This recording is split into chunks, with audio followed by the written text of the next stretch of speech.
السلام علیکم ناظرین، احمد رانا ویوز میں خوش آمدید، اس دعا اور امید کے ساتھ کہ آپ جہاں بھی ہوں بالکل خیر و عافیت کے ساتھ ہوں۔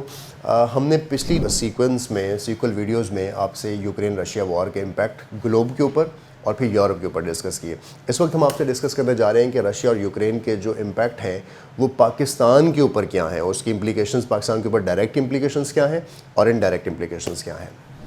یوکرین اور رشیا وار کے جو امپیکٹ ہے، اگر اس کی بات کریں تو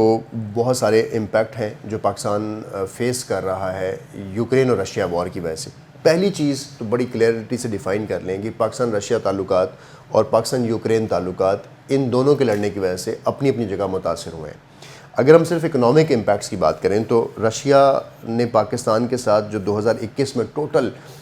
ٹریڈ کیا وہ تقریباً $711 ملین ہے، بہت کم ہے، اور یوکرین نے جو کیا وہ تقریباً $800 ملین ہے۔ اور اس یوکرین میں جو ہمارا ان کے ساتھ اکنامک ایکٹیویٹی ہے یہ زیادہ ویٹ کی امپورٹ کے اوپر ہے، گندم کی امپورٹ کے اوپر ہے۔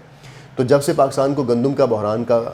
ہوا معاملہ، تو اس وقت پاکستان کو گندم کی ضرورت کی وجہ سے پاکستان نے رشیا سے اور یوکرین سے گندم منگوانے کے معاہدے کیے، اور وہ معاہدے پاکستان کی ضرورت کی جو گندم تھی اس کو پورا کر رہے تھے۔ لیکن جیسے ہی وار شروع ہوئی تو پاکستان کے اوپر یہ خدشہ پیدا ہو گیا کہ اب اگر یہ معاہدے ہمیں کسی اور ملک سے کرنے پڑے تو یہ تھوڑا سا ٹائم ٹیکنگ بھی ہے، اور اس سے ملک کے اندر ایک فوڈ انسیکیورٹی پیدا ہوگی، اور اس سے یہ ہو سکتا ہے کہ پاکستان کے اندر جو غذائی معاملات ہیں، فوڈ کے معاملات ہیں، اور جو بھی پروڈکٹ اسپیشلی بریڈ ہے، روٹی ہے، اور اس کی جو صنعت ہے گندم سے منسلک، وہ ساری متاثر ہو سکتی ہے اور ریٹس میں بھی اضافہ ہو سکتا ہے۔ تو یہ تو ایک بڑا تھریٹ ہے کہ ہمارا، کیونکہ ان ملکوں سے ساتھ انٹرسٹ ہی صرف امپورٹ اور ایکسپورٹ کا رہا ہے،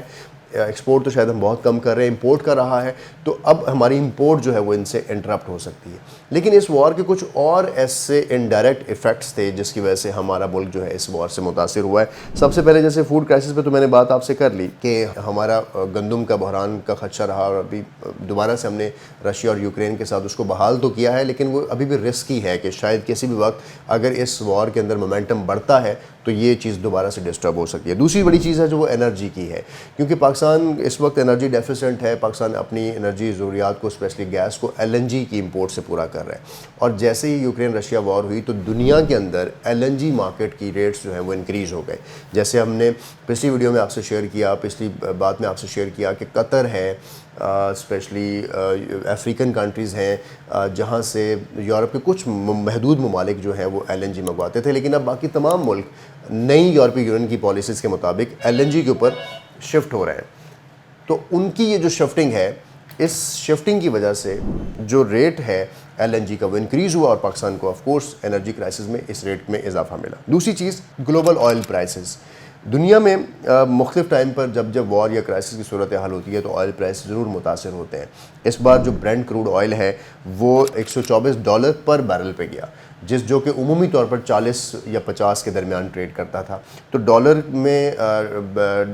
آئل کی قیمت پر بیرل کا انکریز ہونا بھی پاکستان کے لیے ایک مہنگا آئل کی دستیابی کو ثابت کر رہا تھا، اور اس کی وجہ سے آپ کا امپورٹ بل جو ہے وہ خاصا انکریز ہو رہا تھا۔ تو اس طرح سے پاکستان کی جو انرجی نیڈز ہیں دو طرح سے متاثر ہوئی ہیں۔ اور ایک اور جو بڑا چیلنج کہ جب پاکستان سستے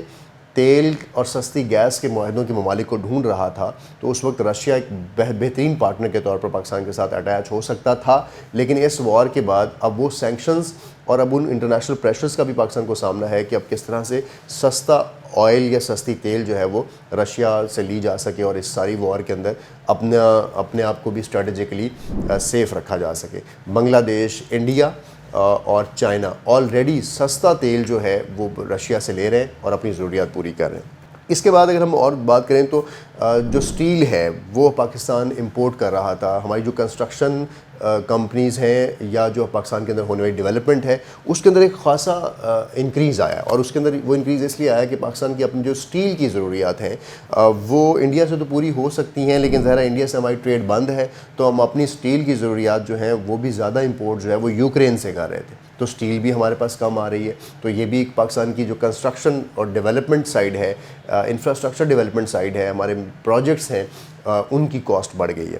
اچھا، اس کے بعد اگر ہم بات کریں تو ایک اور کرائسس جس کا انڈائریکٹلی پاکستان کو سامنا ہو رہا ہے وہ ہے ریفیوجی کرائسس۔ آپ کو یاد ہوگا کہ ہم نے اس بات پہ بات کی ہے کہ جو ریفیوجیز ہیں تقریباً 20 لاکھ لوگ یوکرین سے مائیگریٹ ہوئے، وار زون سے مائیگریٹ ہوئے، اب وہ یورپ میں جا رہے ہیں. تو پہلے کیا تھا کہ افغانستان کے ریفیوجیز جو ہیں باقی ممالک میں کھپ رہے تھے، لیکن اب کیونکہ اس انفلکس کی وجہ سے جو افغان مہاجرین ہیں ان کا زیادہ ٹلٹ دوبارہ پاکستان کی طرف ہو چکا ہے. تو اب پاکستان ان کو بھی ایکسپیکٹ کر رہا ہے، اور نہ صرف ایکسپیکٹ کر رہا ہے بلکہ ان کو اکوموڈیٹ کر رہا ہے. پھر اس میں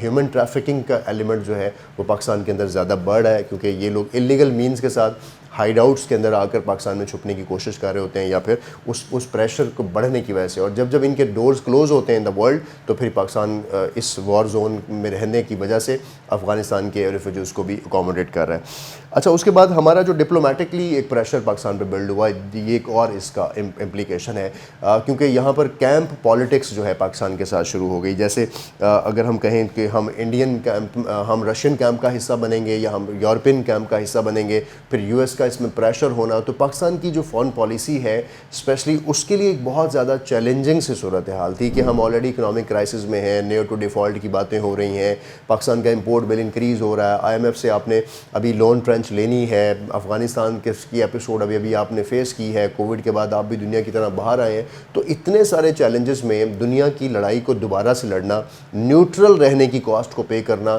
اور ہمیشہ سے کسی ایک کیمپ کا حصہ رہ کر دوسرے کی دشمنی برداشت کرنا، شاید اب پاکستان کی فارن پالیسی کو نئے راستے لینے پڑیں گے. تو یہ سب چیلنجز ہو سکتے تھے. اور ایک جو لاسٹ چیلنج جو آپ سے ڈسکس کرنا ہے وہ ہے کہ انٹرنیشنلی گلوبلی جو چیزیں بھی ہو رہی ہیں اس سارے کا امپیکٹ الٹیمیٹلی پاکستان کے اوپر بھی آ رہا ہے، کیونکہ پاکستان بھی فوڈ مارکیٹ کے حوالے سے، آئل مارکیٹ کے حوالے سے، انرجی مارکیٹ کے حوالے سے، اور اسپیشلی دنیا کی جو اکنامک ریسیشن ہے اس کا بھی امپیکٹ پاکستان کے اوپر ڈائریکٹلی پڑ رہا ہے. تو یہ وہ ساری چیزیں ہیں جس کا امپیکٹ پاکستان پہ پڑا. اور جو خطرناک بات ہے کہ جب پیوٹن نے یہ کہا کہ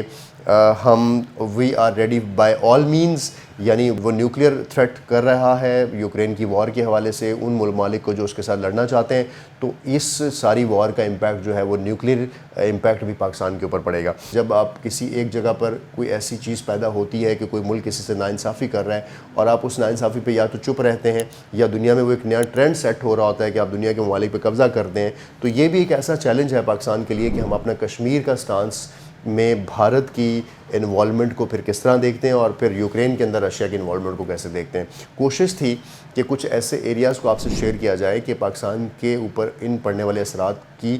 امپلیکیشنز اور امپیکٹس کو آپ سمجھ سکیں اور جان سکیں. ایک جو لاسٹ چیز وہ یہ کہ پاکستان رشیا کے ساتھ اپنے ڈپلومیٹک تعلقات اچھے بنانا چاہتا ہے، جس کے اندر ہمارے اکانومی، ٹریڈ، ٹرانسپورٹ، ہماری ملٹری، اور ہمارے کچھ ایسے انرجی پاور کے اندر ایسے پروجیکٹس ہیں جو 2021 اور 26 کے درمیان ہم نے رشیا کے ساتھ طے کرنے ہیں. تو وہ جو پوری سٹریم لائن ہے پاکستان اور رشیا کے درمیان پیکٹس کی، وہ بھی اس وار سے ہمیں ڈسٹرب ہوتی نظر آ رہی ہے. ہماری کوشش تھی کہ کم وقت میں بہت زیادہ چیزوں کو تھوڑا آپ لوگوں سے ڈسکس اور ٹچ کر لوں، تاکہ آپ لوگوں تھوڑا سا سینسٹائز ہو جائیں اس چیزوں کے حوالے سے، اور آپ کو پتہ ہو کہ یہ چیزیں اس وقت کی امپورٹنٹ اور ریلیونٹ اور اس وقت کی کرنٹ ایشوز ہیں جن کو آپ کو پتہ ہونا چاہیے. اپنا رکھیں بہت سا خیال، اور دیکھتے رہیں AR نیوز.